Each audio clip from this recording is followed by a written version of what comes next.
يا صباح الفل، صباح الانوار، اللهم صل وسلم وبارك على سيدنا محمد وعلى اله وصحبه وسلم. يوم السوق، يوم المصاريف والفلوس اللي بتطلع دي ما اعرفش بتتصرف ازاي اساسا. نزلت السوق كده جبت شويه طلبات. انا الفيديو ده متصور على مرتين.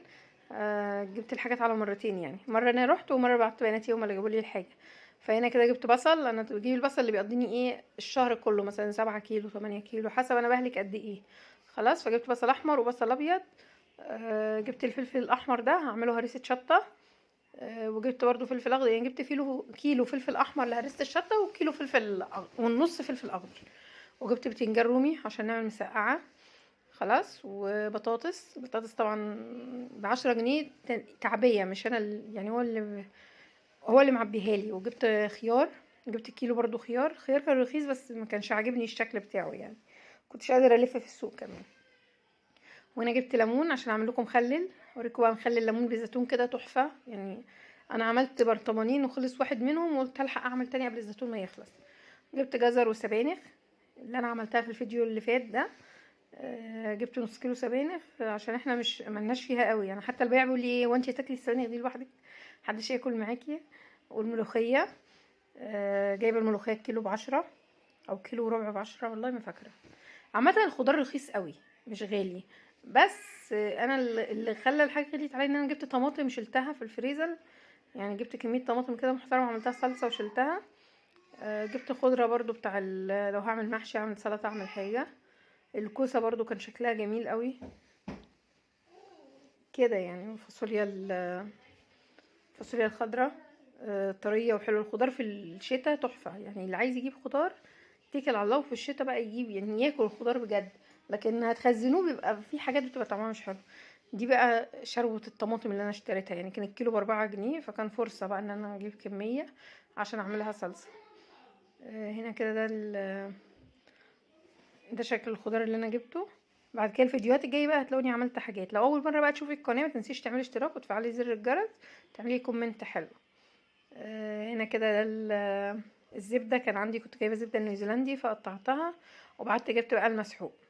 جبت شنطه واحده دلوقتي لحد ايه ما بشوف انا هتقعد معايا قد ايه، لان انا الشهر اللي فات هلكت 5 شنط ما اعرفش ازاي فيهم عفريت. بسم الله الرحمن الرحيم، ما كانش قاعد، يعني ما اعرفش ربصه كيس قل وبقى يعني ب50 جنيه كيس ومش حلو. ولادي بقى نزلوا جابوا معجون سنان وفرش عشان فرشهم باظت.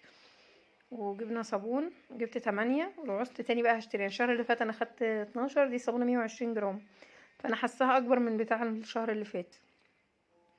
وجبت البرسيل جل الاسود ده، جبت 5 اكياس بس. انا كل شهر بجيب 10. الشهر ده قلت اقتصد بقى، وكيسين كوركس الوان برضو 2 بس، ما جبتش كتير عشان بنمسح بيه وكده. وسلك المواعين طبعا مفيش غنى عنه، مسكته قصقصته رصيته في العلبة كده وبقى شكله محترم وابن نيس. ومليت الجيركن ده كلور، ومليت جيركن صابون مواعين اللي هو السايب. الشهر اللي فات جبت فيه كان وحش قوي. هنا برضو الطلبات دي بنتي اللي جابتها. جبت سمنة، جابت لي علبة سمنة جنة، وانا قايله لها هاتيلي كريستال، راحت جابت لي جنة. اجربها واشوف كده.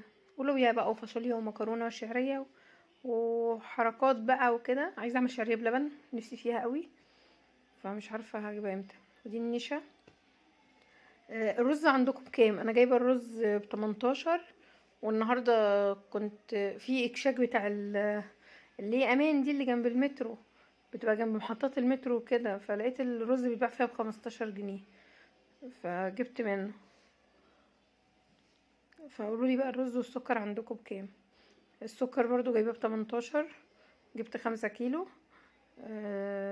حسب بقى هيقضوني ولا مش هيقضوا، يعني مش عارفه. يعني ماليش كميه محدده في السكر والحاجات دي. المهم بقى ما تنسوش تعملوا لي اشتراك وتفعلوا زر الجرس وتقولوا لي انتوا منين، وتكتبوا لي تعليق حلو كده. واستنوا فيديوهات جايه كتير. يعني مجهزه كذا فيديو بس لسه هعمل لهم المونتاج، بس قلت اعمل لكم ده دلوقتي. ابن اخويا بيخبط على البيت. جبنا البيض، معرفش الكرتونه بكام، ما كتبليش في الورقه بالتفصيل الاسعار، وانا ما سالتش بصراحه، مش عايزه اتصدم. عشان بعد ما نتصدم هنعمل ايه يعني؟ هناكل برضو مش هنجوع. فهنا كده دي كرتونه البيض، برصها في طبق وادخلها التلاجة.